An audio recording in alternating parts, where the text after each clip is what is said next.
آمن الرسول بما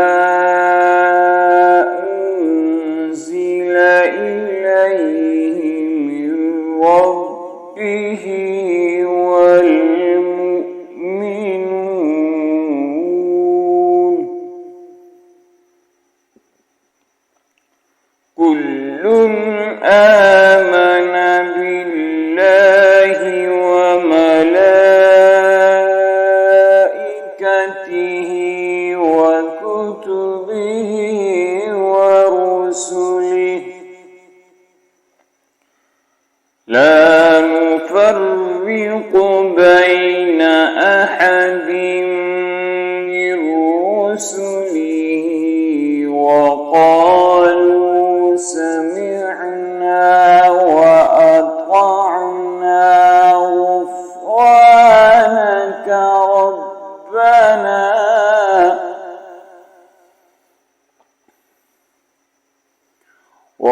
وقالوا سمعنا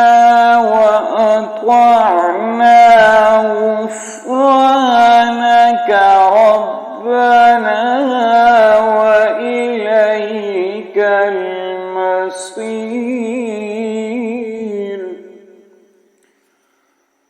لا يكلف الله نفسا إلا وسعها لها ما كسبت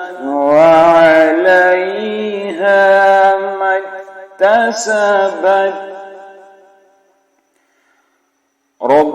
ربنا لا تؤاخذنا إن نسينا أو أخطأنا ربنا ولا تحمل علينا إصرا كما حملته على الذين من قبلنا